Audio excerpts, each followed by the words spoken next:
Hey guys, still in my kitchen. You know, actually I'm chained here, I can't leave. Okay, just got back from Costco, just bagging out some chicken. And actually I had an interesting conversation when I finished up at the gym today. Talking to a few gentlemen and actually the conversation came up around, we were talking about protein and foods and the whole idea of being able to get nutrition out of the foods that we eat. Hey, Paula. And you know, it's so fascinating. It just, you know, I've been bodybuilding. I've been weight training since I was 13, off and on. And a big part of the propaganda, and I'll call it that. I'll call it propaganda. The big part of the propaganda around protein is that if we take in more protein, we'll end up having, you know, protein is necessary for developing muscle. Protein is necessary.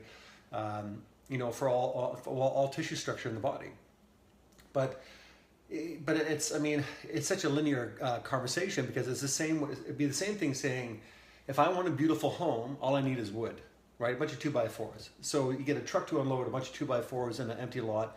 Is that going to build a house? Well, no. It's wood is a part of the home, but it's not the whole home, right? There's a whole bunch of other things that go together to make a beautiful home. And it's the same thing when it comes to our diet, a whole host of beautiful things that come together to make the human body. And we get caught up on this singular concept of, I need more protein, I'm thinking about carbs, and people were so worried and so linear focused in this whole conversation around diet. But with protein, it's fascinating. You look at, so, you know, you go to Costco and you buy those big protein tubs, you know, they're big enough so that when you're finished with it, you can actually use it as a hot tub. So the challenge, first of all, the challenge with that type of protein is that it degrades or it oxidizes over time. So you get a large can of protein, and half the protein, half the volume of the container is air. So air fills up a lot of the space inside the can, because it's not empty, right? It's full of air as well as the protein. But if you cut an apple in half, leave it on the counter for a little while, what happens? Well, the apple oxidizes, right? It's being affected and acted upon by oxygen. So the same thing that goes through protein. So the protein degrades. So the likelihood is that the protein you're consuming probably was because generally most commercial quality proteins aren't very good to start with.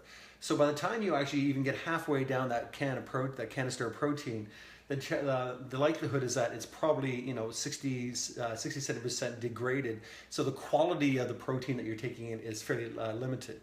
But that's only a small part of the problem. The other part of the problem is protein doesn't do anything by itself. Protein is like, again, as I said before, putting wood on the ground saying, build me a freaking house. Wood does not make a house. Protein does not make the body. Protein it's a necessary macro element of the body. Of course, we need a fair amount of it to build this and sustain the structure. But how does protein get converted into muscle tissue, into cells? How does that happen? And well, it happens through the process of enzymes. Well, enzymes aren't found in limited supply. The body has to make enzymes inside the body. So what are enzymes designed from? Well, enzymes are designed generally from amino acids, right? The degradation of protein into amino acids. So amino acids and minerals for the most part, right? It's a little more complicated than that, but just in general conversation, minerals and protein make up enzymes. So let me ask you this: if you are mineral deficient, if your diet was poor going into your training, right? If your diet was less than adequate going into your training, right? And for most people, when they begin an exercise program, they've been malnourished for years, right? For decades.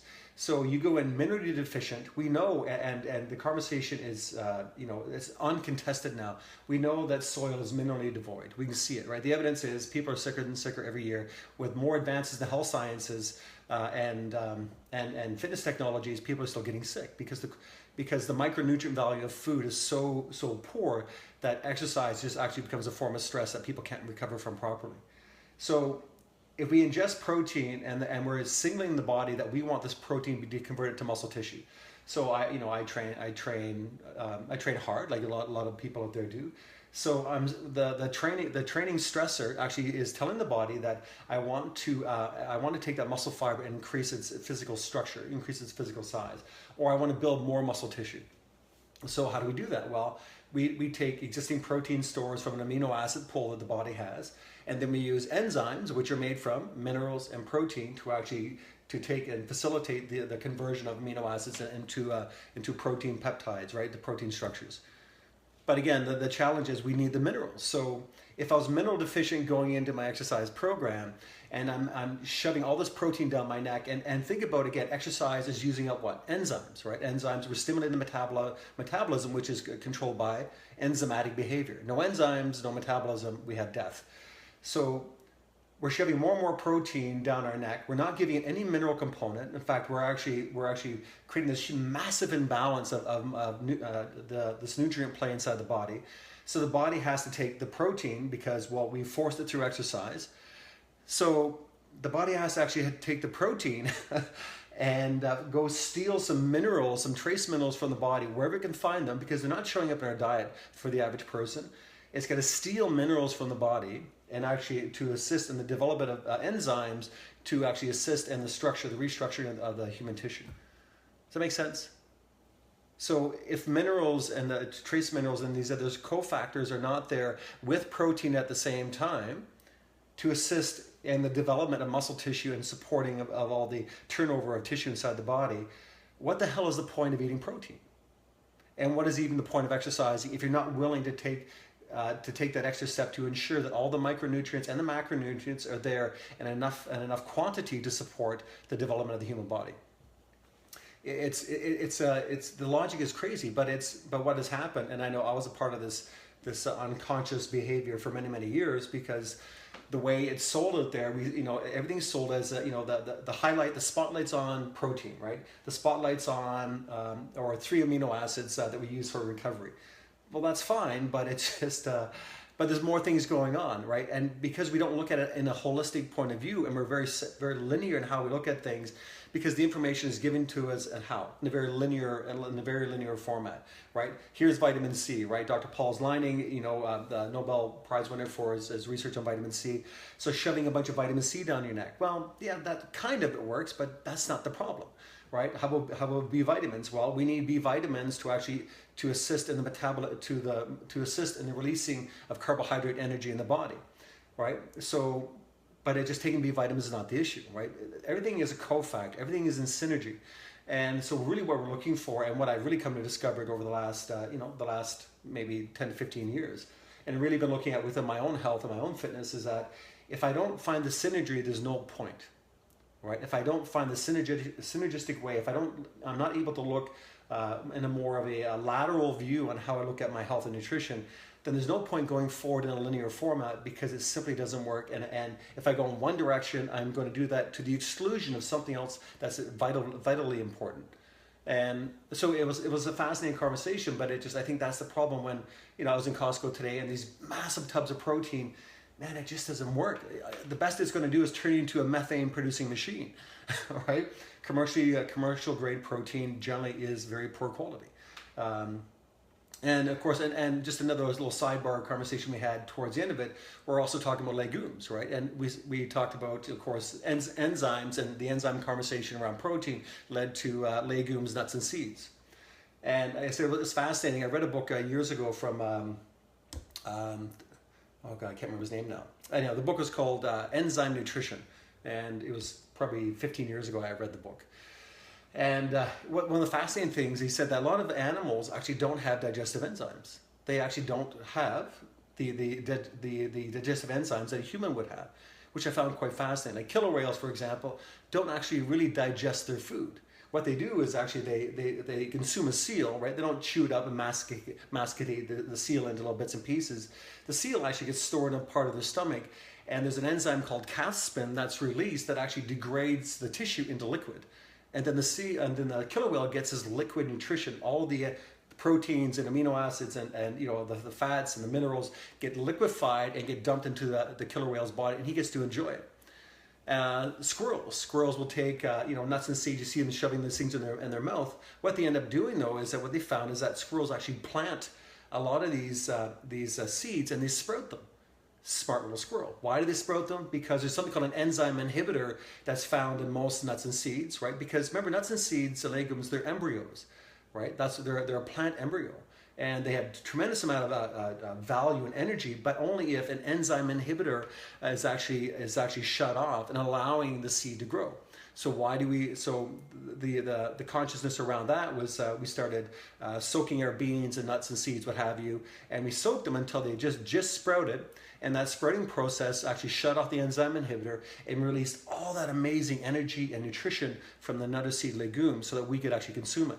Why do you think people get gassed up when they consume a lot of legumes? Because the enzyme inhibitor is still active, and it's not going to give anything up. So we can't break it down. So we sprout it first, and then we consume it. Now we actually have access to all that raw nutrition, and it becomes an extraordinary food. On the other way, especially like with so much soy protein out there, soy protein unfortunately is such a convoluted food that we can't even trust it anymore.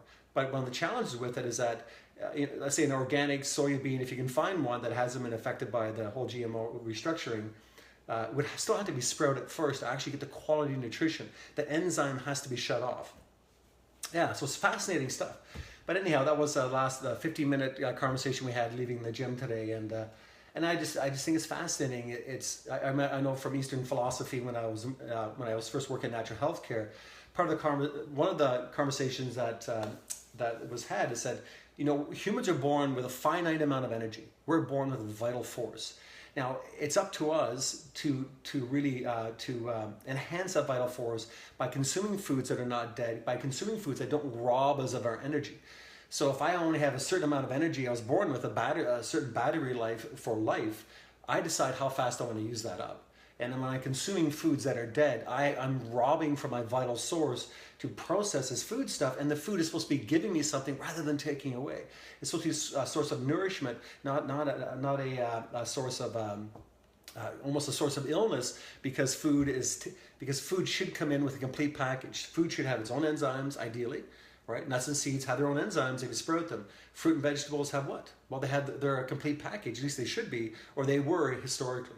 Right? And even cured meats. Why do they cure them? Well, curing actually is a whole process of releasing the enzyme caspin, so it breaks the structure down, much easier to digest. Right? So we have a lot of ancient wisdom that really hasn't found its way into popular conversation. And again, this whole linear mindset, we cannot think in a very singular thought process when it comes to anything in life, because that's simply not how it works. The human ecosystem, the universal ecosystem does not work that way. And the more that we oppose it, the more singular we become in thought process, the more damage we end up creating. Anyhow, I got some chicken to put away. I got dishes to wash. I hope you guys have an incredible weekend. Thanks for hanging out with me. And I hope this little blurb was slightly helpful. At least it provokes thought. And it's not, it's not the truth. It's just my truth. And it's just, it's always food for conversation and food for thought. So speaking of food, I got to go have a shake. All right. Bye, guys.